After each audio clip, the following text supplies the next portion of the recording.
Hey, everybody! Welcome to this next episode. I think we're in episode 5 of the Pink Table Talk for 2022.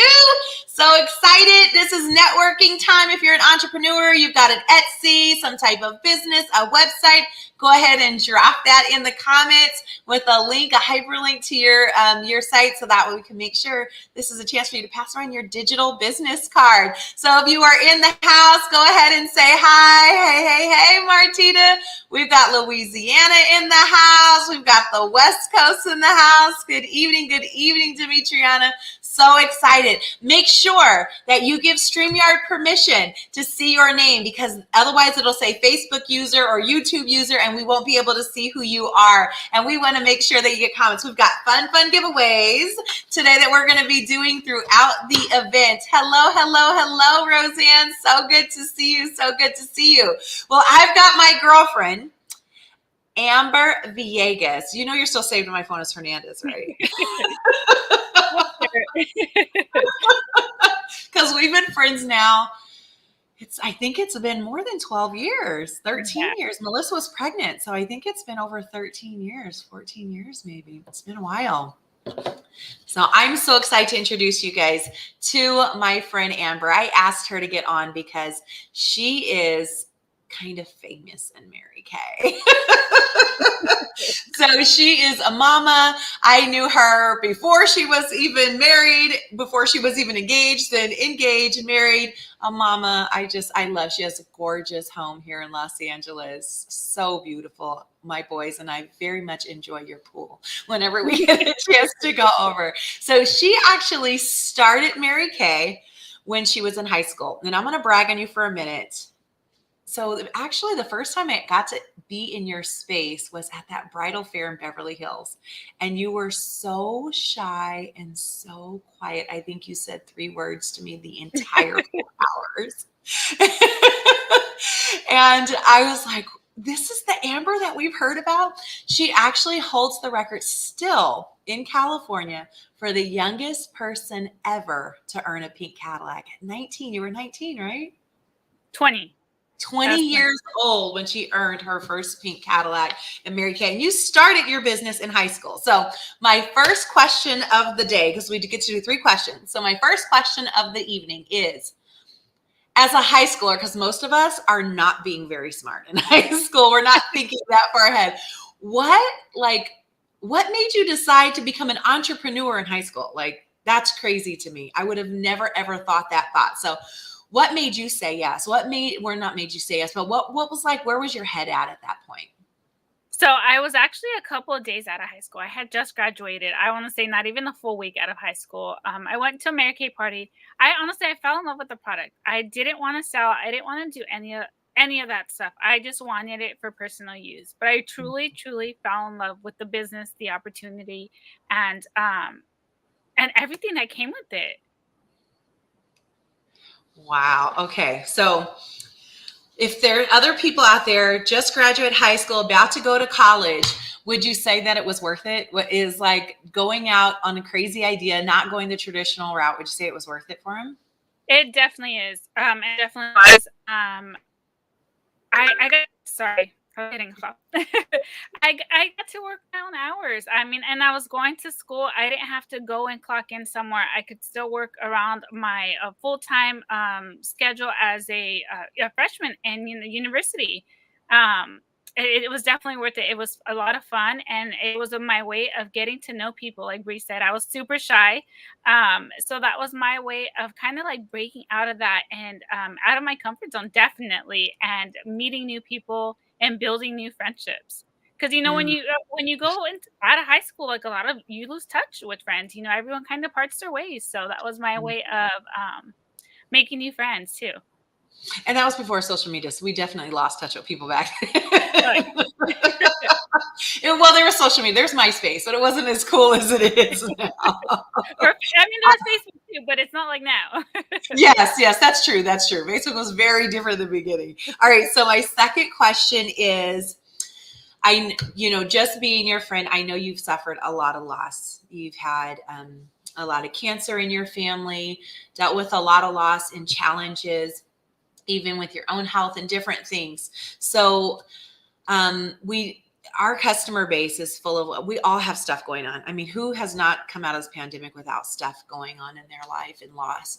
What's helped you, just as a woman, what's helped you to get through and persevere through those challenges? Because I've always admired that you still are such a positive person.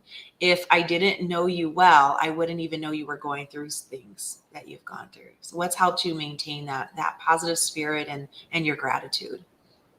Honestly, it's the relationships that I built with the women in this business, and because of this business, the shoulders I can lean on, the relationships, the ears that I have, people I could vent to. Like Bree said, in a matter of time, I want to say not even a year. Within a year, my mom was diagnosed with ovarian cancer. Her sister, a couple months later, was diagnosed second time breast cancer, and like a month later, my uncle was diagnosed with bone cancer. All three of them going through chemo at the same time, and he, unfortunately, he lost his battle with it about a year later, and but a couple months prior to that, we lost an aunt. So it was just a lot of stuff. I lost my grandmother. But I wouldn't have been able to get through those tough times if it wasn't for the relationships and the friends and everything that I built because of this business.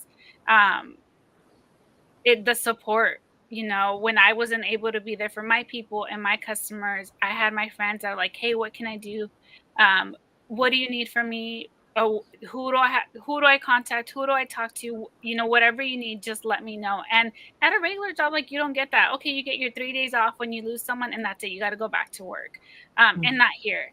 I was able to take whatever time I needed, and they were like, do whatever you need to do, and I will be here and help you out in every step of the way. And it's truly a blessing to be able to do that and take the time.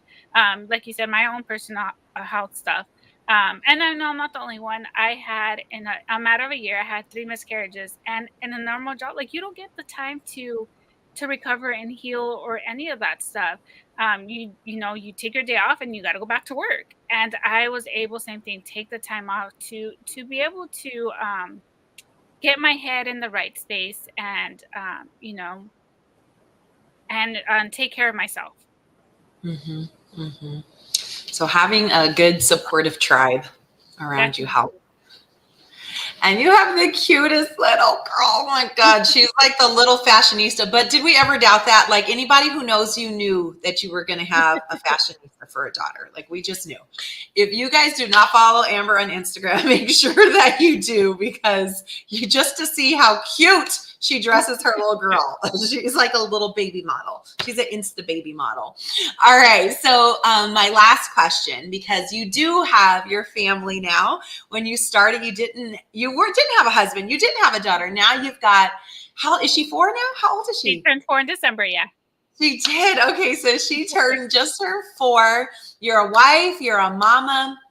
So we've got lots of different customers. Some are just starting to carve their way in corporate America. Some of them have very established careers. Some women are business owners. We've got some who are Etsy business owners, and some who are Mary Kay consultants, and some of our customers who are thinking of doing Mary Kay too. So we've got a little of everybody in the audience.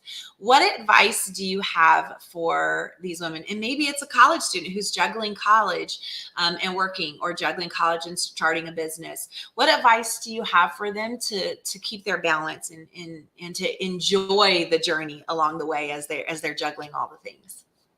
So for me, my priority has always been my family. And, I never wanted to miss, as a first time mom, especially those milestones with my daughter. So I made sure I was always around for her. The beauty of this business, I was able to help my brother raise his boys and my cousins. So I'm like their second mom, and I didn't want to miss out on that with my own. So I made sure that when she was around or awake, that was our time together. But the time that she was napping, I carved out time to work my business. I always have a list of what I need to get done. And don't be afraid to ask for help. Just recently, like, I signed her up for preschool. I was like, I have 3 hours to work my business and, uninterrupted. And like, literally the minute I drop her off and I get home, I am like running around and doing as much as I can get done, because that is my time to be able to work. So that way, when she is home, I am present. for her and her needs and what she needs. But so definitely ask for help when you need to, and leave your house. I have learned that. I need to leave my house at least once a week to get done. Because let me admit, I mean, I'm not the first to admit that we get distracted working from home. There's so many other things that we could or should be doing. And we don't prioritize our business because we get distracted with everything else going on at home, right? So I have learned to leave my house once a week to go work my business, carving out time, prioritizing, chunks of time to do what I need to get done first, and to be able to be present with her when I need to be. So I love that. And don't you obviously I have kids too. It's so much easier to be present with them and enjoy the time with them when you've worked when you're supposed to work. I think sometimes it's like, oh, when we're working, we have the mama guilt. So then we think we should be trying to mix in family stuff. And then when we're with family, we feel like we should be working. And so then we never feel present anywhere. So we're always guilting on ourselves, always feeling like we should. So I think that's really key. And the get help part. The get help. It doesn't make you, and I know different, sometimes the way that we're raised, our backgrounds, our cultures, there's a sense of pride of not asking for help, but it is so important. I remember getting a housekeeper and my mom thought it was the craziest thing ever. And now she has a housekeeper too. We do. Oh, good comment, Martina. We all need to say so. Okay. So I always end with this last little thing. These are the top 5 reasons why women say yes to starting their own Mary Kay business. So if you're a customer watching and you're thinking, maybe I would like to do this, then go ahead and drop a comment. Which of these would appeal to you? So I'm going to ask you, Amber, which of these were the reasons you said yes? Was it the freedom to design your life and give you more choices? Was it the adventure? That was mine. The fun environment, so you could grow in a fun environment. Was it being able to connect with a tribe of positive women?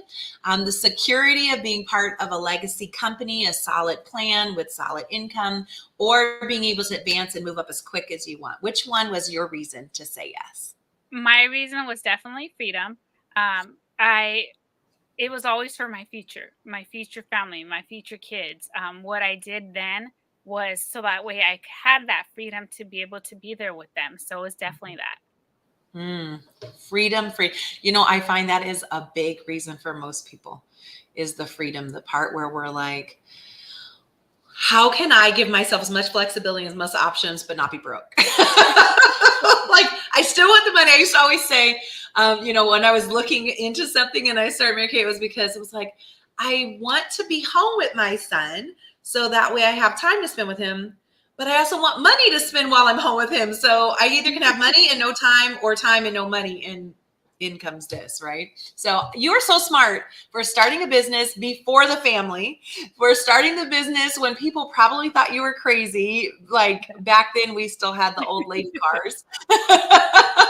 You drove a big old Cadillac. They aren't the cute little ones that we have now. There was no Cadillac SUV. So smart for doing what you do. Thank you so much, my friend, for being on today. I appreciate you so much. I appreciate you taking time. We're going to do our drawing real quick. So we've got some customers in the house. So I'm going to go through, make sure some of you are consultants. So we've got our pink clay mask.